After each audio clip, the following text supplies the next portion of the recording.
বন্ধুসকল, মই আজি আপোনালোকক ঘৰুৱা দেশী ৰেচিপি এটা বনাই দেখুৱাম। এই ৰেচিপিটো ভাতৰ লগত খাব পাৰি, মুখৰ ৰুচি হয়। ৰেচিপিটো হ'ল শুকান মাছ ভজা। অলপ তেল দিছোঁ, পিঁয়াজি দিছোঁ, সৰু সৰুকৈ কাটি জ্বালা দিছোঁ দুটামান। এতিয়া তেলখিনি মই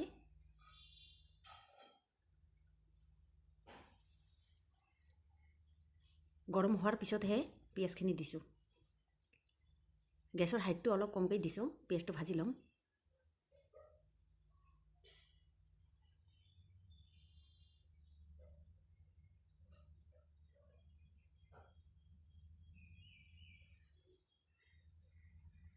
পিঁয়াজখিনি ভজা হৈ গ'ল মোৰ।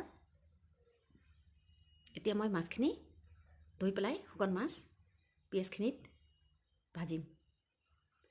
মই মাছখিনি বজাৰৰ পৰা কিনি নানিছিলোঁ দেই, ঘৰতে কেঁচা সৰু মাছ আনি পেলাই মই শুকাইছোঁ।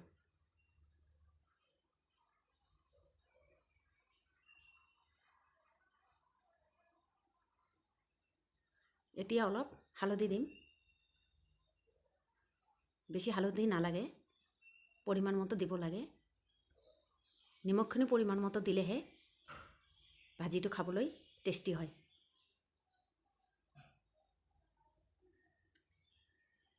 বেছি সময় নাভাজিম, অলপকৈ ভাজিম। বেছি সময় ভাজিলে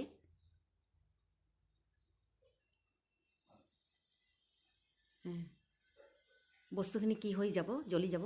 অলপ তেল দিছোঁ। ইমান ধুনীয়া গন্ধ ওলাইছে।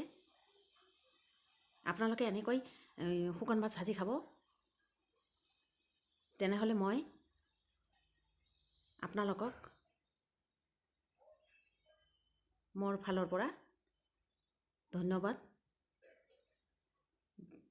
জনাম। মোৰ নিচিনাকৈ আপোনালোকে শুকান মাছ ঘৰত শুকাই কেনে ভাজি খাব আৰু মোৰ চেনেলটো ছাবস্ক্ৰাইব কৰিব, শ্বেয়াৰ কৰিব। ধন্যবাদ।